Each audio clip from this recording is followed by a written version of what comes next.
तो बच्चों आज हम चल रहे हैं, जब मैं आपको बताया था इसका थ्योरी बताया समान थ्योरी का। बच्चों आज हम चल रहे हैं अपने नए अंदाज में। अगला इसके बाद हम चलेंगे अपना क्वेश्चन लगाएंगे। इसको मुझे आपको कल बताया था, ठीक है। इसके सब बच्चे या आपने फ्रेंड में शेयर किए थे कि नहीं शेयर किए थे, लगाए थे कि नहीं, ठीक है। आज इसी टॉपिक में क्वेश्चन लगाए चलेंगे, ठीक है।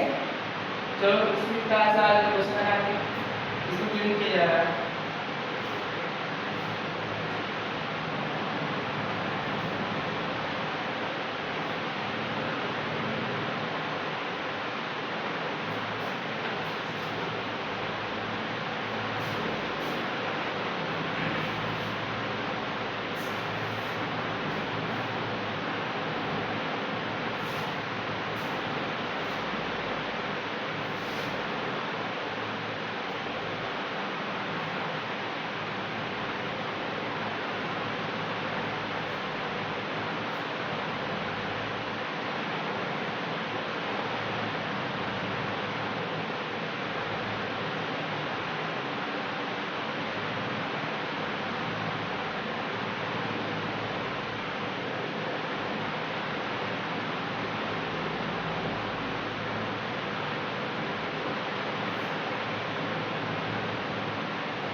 अगला क्वेश्चन भैया हमारा ये आता है, पहला क्वेश्चन देखिए, प्रत्येक मीटर की खुदाई के बाद क्वेश्चन लिखिए पहले।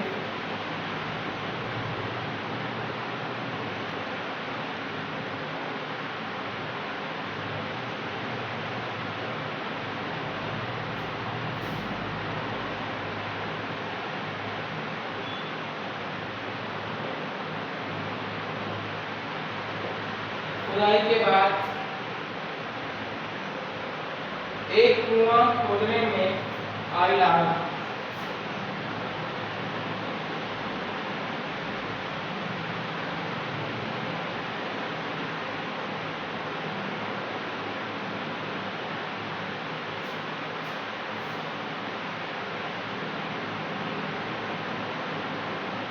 एक कुआं खोदने में आई लागत,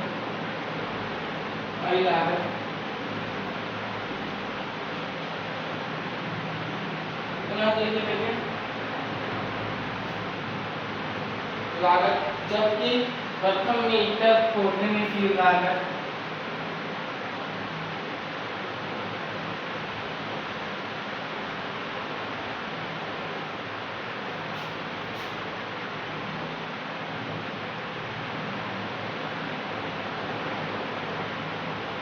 खोदने की लागत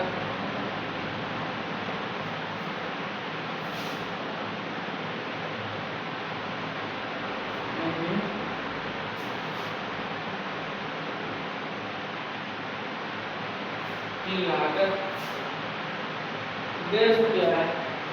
कितना भैया?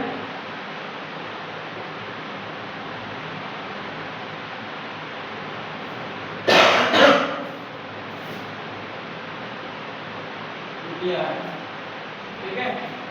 क्या करें आप क्वेश्चन इसको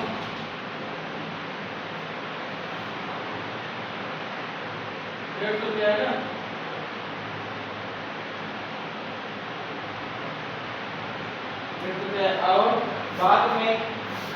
और बाद में प्रत्येक खुदाई की लागत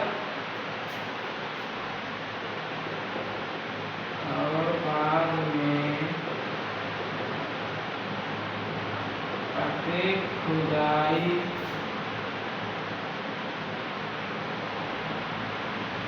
का लागत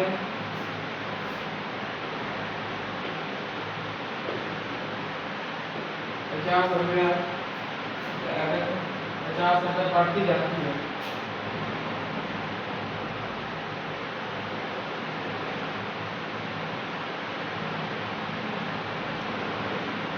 ये क्वेश्चन हो गया। ठीक है, अब इस क्वेश्चन ध्यान से देखिए क्या कह रहा है। क्या कह रहा है कि प्रत्येक मीटर की खुदाई के बाद एक कुआं खोदने में आई लागत, जबकि प्रथम मीटर खोदने की लागत 150 रुपया है और बाद में प्रत्येक खुदाई का लागत 50 रुपया बढ़ती जा रही है, मतलब बढ़ती जाती है। क्या क्वेश्चन में आ रहा है नहीं? एक बार क्वेश्चन देखिए, समझ आ रहा नहीं? कितने का चल जाएगा?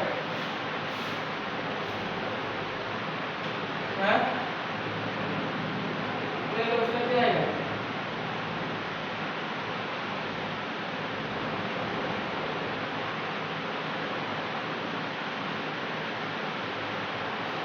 कहा इसका क्वेश्चन का क्या कहा है, इसको बता क्या बनाना है, एक बनाना है, समांतर श्रेणी बनाना है। कितने लोग बना सकते हैं? क्यों भैया? इसको बताना है क्या समांतर श्रेणी में है या नहीं है, बताइए भैया।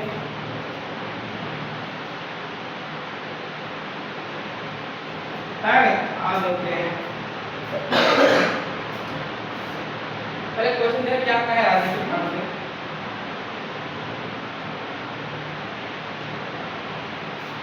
क्या कहा, प्रत्येक मीटर की खुदाई के बाद एक कुआं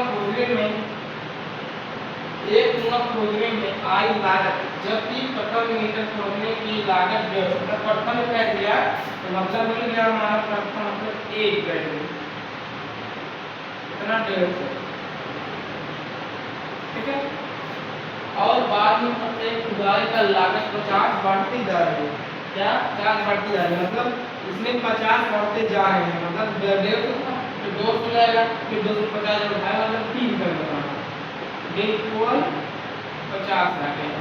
ठीक है, अब समांतर श्रेणी बना लो तो व्यापक लगाओ, a + a1 + a2 + a3 + a4 + a5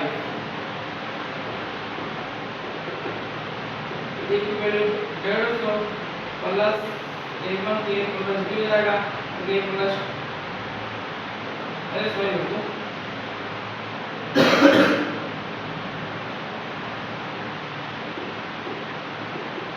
a1 का मान 150 हो गया, फिर a2 मान निकालेंगे a प्लस b हो जाएगा ना। फिर इसी प्रकार a plus 2d a plus 3d a plus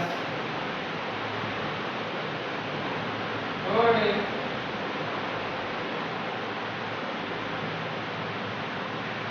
ठीक है, एक यूनिट में 150 कम, एक मान 150 डी का मान 150 10 हो जाएगा 200 एक मान 150 फिर 2d मतलब d यहाँ दिया 5 4 और 2 से बड़ा कर दिया हमें 100 100 और यहाँ 100 200 और 50 जाएगा 250 जाएगा। देखो क्या 50 से मिल रहा है क्या कहता है कि प्रत्येक खुदाई का लागत 50 बढ़ती जा रहा है, लोग बढ़ते नहीं, 50 का 200 हो गया, 150 का 200 250 फिर 300 जाएगा, तो 350 हो जाएगा, कैसे जाएगा। तो अतः बता दीजिए कि अतः यह एक AP है, बस सही करना सुना है नहीं सुना है, उसका मैंने जैसे बताना आपको AP है या समांतर श्रेणी है बताना बस। ठीक है, नोट कर सकते हो।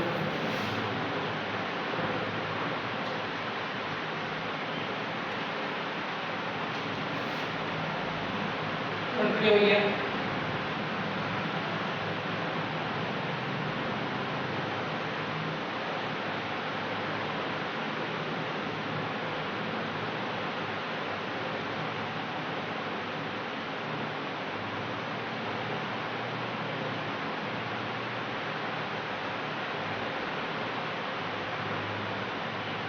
चलो अलग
फिर चलो नेक्स्ट क्वेश्चन देखा जाएगा।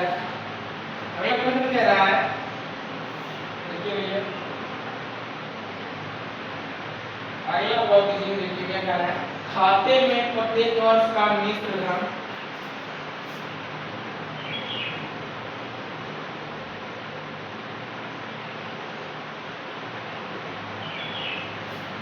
क्या, खाते में प्रत्येक वर्ष का मिश्र धन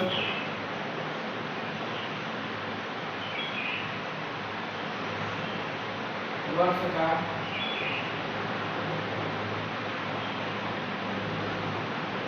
मिश्र धन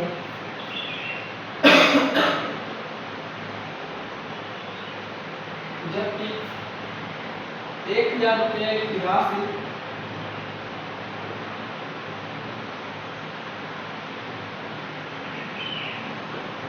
की राशि 8% वार्षिक दर से वार्षिक दर से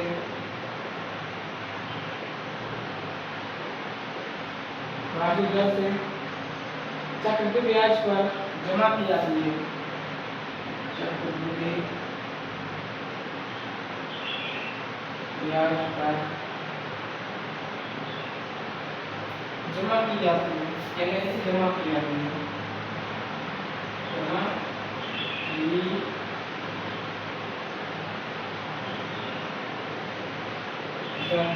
यही लगाना क्वेश्चन।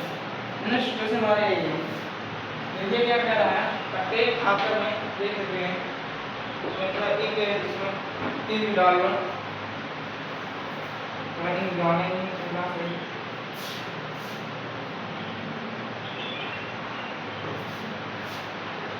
देखिए फिर नहीं लगानी है, प्रयास करिए, आप सब प्रयास करें।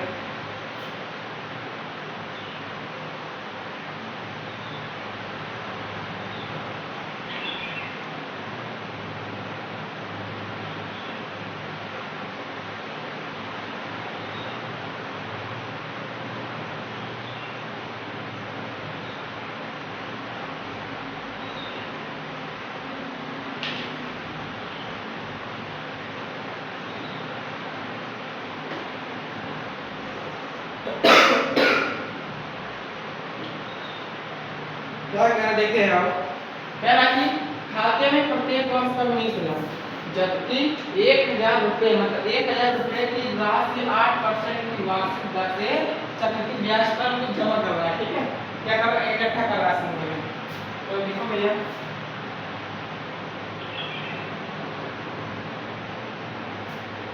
वो क्या क्या दिया है, जो ये क्या है,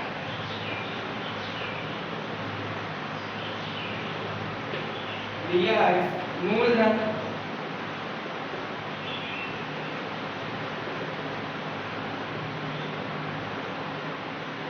1000 रुपया, दर दिया है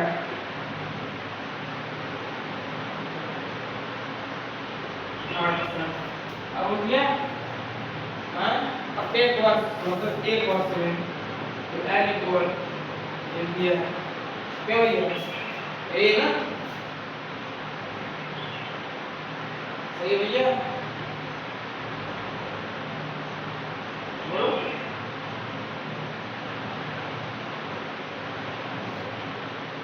बोलो ना सही है, आगे चलिए। अब में डालते हैं,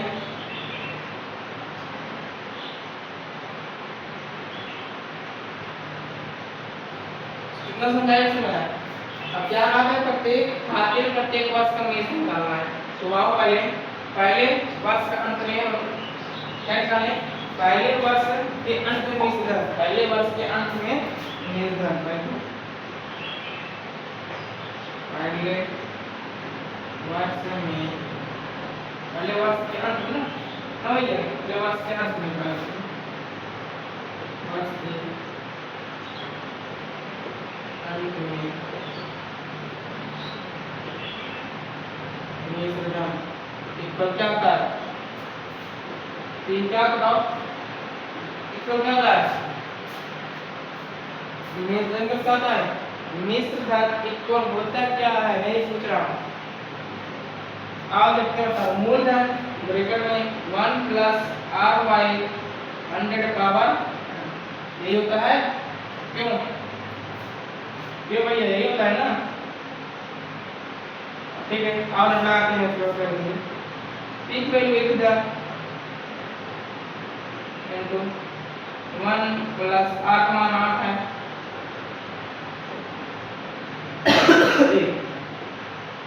तो 1000 गुणे के सब पहले काट दो 1 प्लस यू 8 4 दुनिया 4 दुनिया 8 4 4 दुनिया 8 4 दुनिया 8 4 5 20 है ना। अब इसको लगाओ 1000 जोड़े 25 में 25 27 जोड़े में 25 काटिए इसको 25 चौका 100 आए 40 जोड़े 27 27 27 27 में 5 28 जो हो गया 4 में 8 10 क्या पहले वर्ष कितना आया है क्यों भैया पहले वर्ष का इतना ही आया है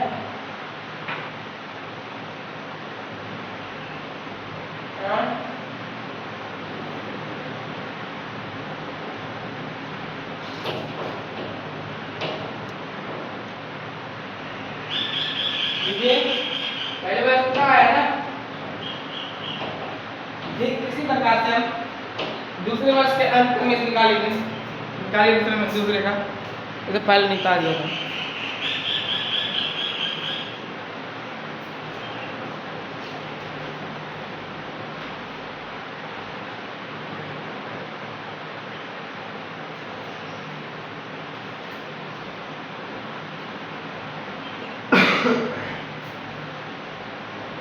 चलो निकालो दूसरे वर्ष निकालते हैं दूसरे वर्ष का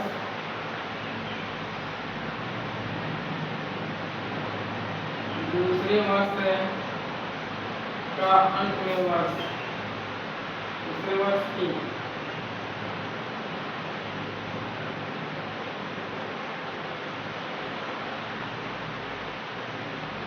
ये सब लिखो है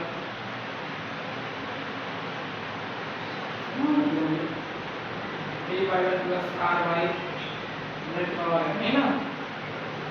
तो p by 1000 1 plus r बटे में सब n पे 2 गया 2 हो जाएगा 1000 इसको काटा कितना था 1 प्लस 2 25 इससे चौका सब और 4 दुनिया पावर 2 हो जाएगा 1000 25 में 25 27 बटे में 25 की पावर 2 हो गया 2 मल्टीपल 2 है बराबर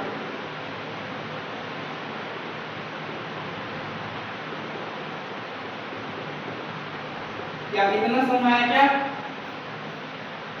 देखिए क्या किया मैंने दूसरे वर्ष के अंत में से निकाला क्या था फॉर्मूला की हम लोग वही है p * 1 + r by n है भैया p पर रखा 1 तो r पर रखा अब अक्षर से लेंगे अब r by 100 जो है मैंने काट के लाया 1 2 by 25 लाया ठीक है इसको कुछ नहीं किया इसको काट दिया हमने इसको हम क्या क्लास है गुणा करके इसको जोड़ के ला दिए यहाँ पे भिन्न बना लिए भिन्न बनाने के बाद पावर 2 लगा तो अर्थात 2 बार गुणा कर देंगे 2 गुणा कर दिया गया ठीक है इतना समझ आया। आगे चलें आओ देखते हैं 25 चौका 100 वो क्या 40 गुणे 27 गुणे 27 बटे में 25 55 25 5 40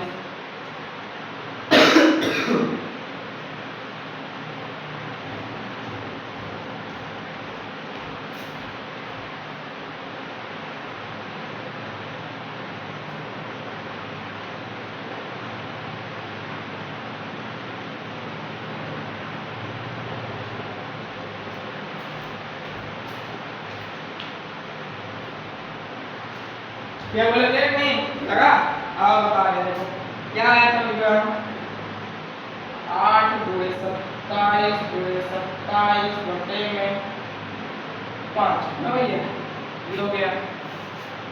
अब 27 में 22 गुणे 5 इसका गुणा करके खाओ कितना आएगा बताओ जरा। 27 गुणे 27 गुणे 8 करो जल्दी यहाँ का काम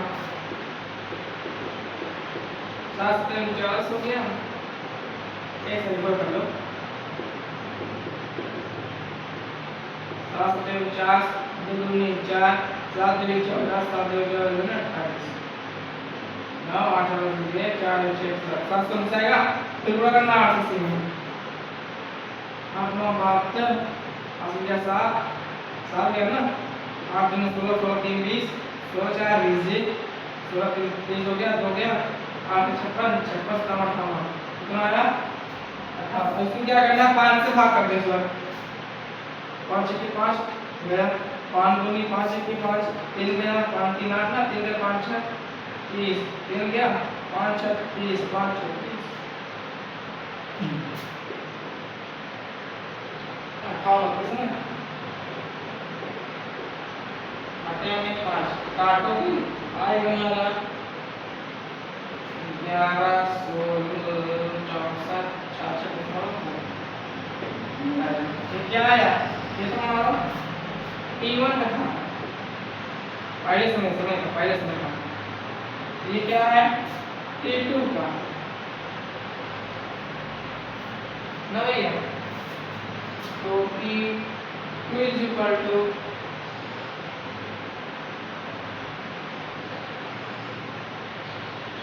तना हुआ और T1 equal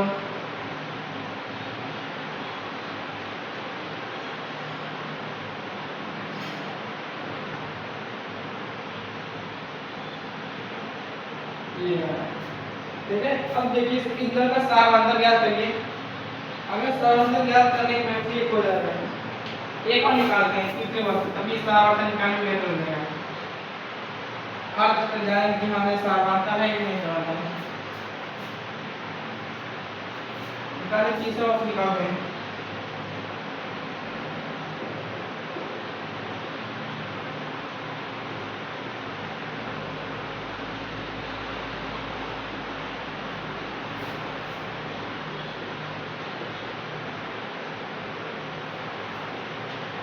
P power n plus r by 100 power n ये करना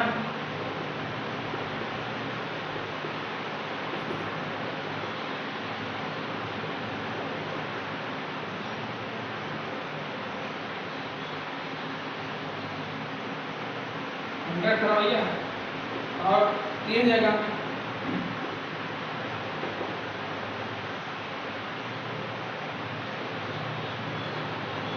कुछ करने जाऊँ जहाँ जहाँ कौन भाई आता है जो काटा मैंने इसलिए काटा इसलिए डाल के ले जाओ ठीक है मैंने किया हो जाएगा 4 गुणे 25 को 25 227 हुआ तो 27 बटे में 25 भाग कितने था 3 में उड़ा तो 27 बटे 25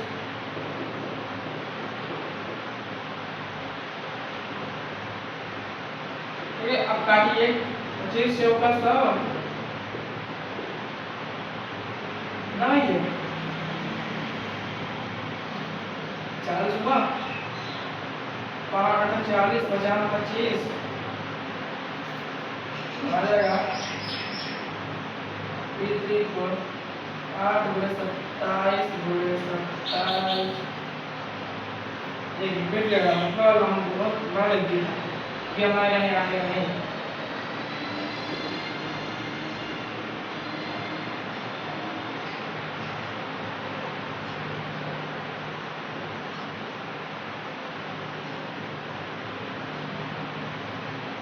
ठीक है क्या इसमें आपको कैसे रिएक्शन में आ जाएगा कि बढ़िया से साफ साफ हो जाएगा अब काटेंगे 25 अट्ठे 200 अरे 25 अट्ठे 200 का ना तो 25 चौका 100 हो जाएगा नंबर इसमें 100 आना 100 के बाद हो गया 40 अब 5 काटेंगे 5 अट्ठे 40 50 25 ये जो नंबर का है ये बचा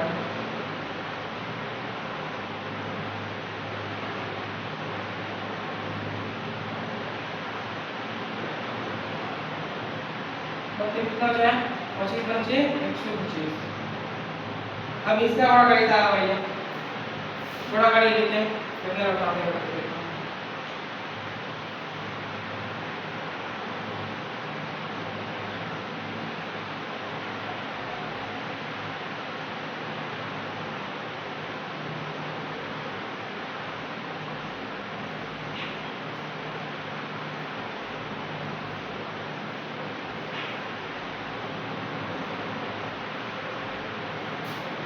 चलो गुणा कैसे करते हैं,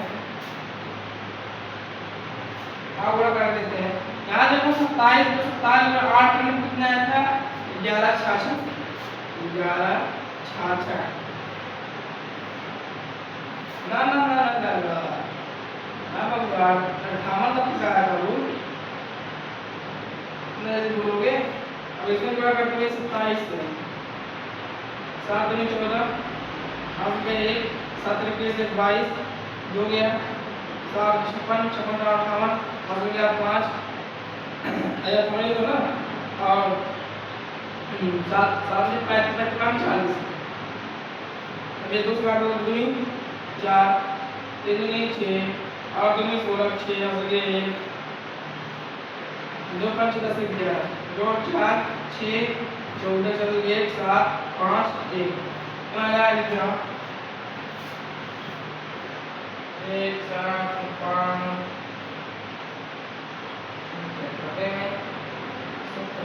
देखो अब डी निकालो तो जैसा समानता निकालेगा नहीं समझता। वहाँ देखो डेसिमल में आ जा रहा है, यहाँ देखो कितने में आ रहा है, भाग करने में हो जाएगा तो आप लिख सकते हो। ये साफ साफ आपको दिख गया तो लिख दीजिए भैया यहाँ एक भी नहीं है। क्यों नहीं है, आप देखो भैया एक ही निकालो समानता डी निकालो तो आप खुद बन जाएगा निकाल लेंगे, ठीक है। तो यह लिख दीजिएगा या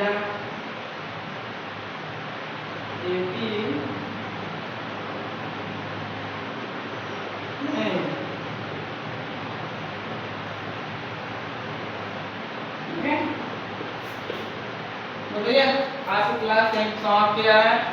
इसी के साथ हम कल मिलते हैं अपने न्यू वीडियो के साथ, ठीक है भैया। धन्यवाद, राधे राधे भैया।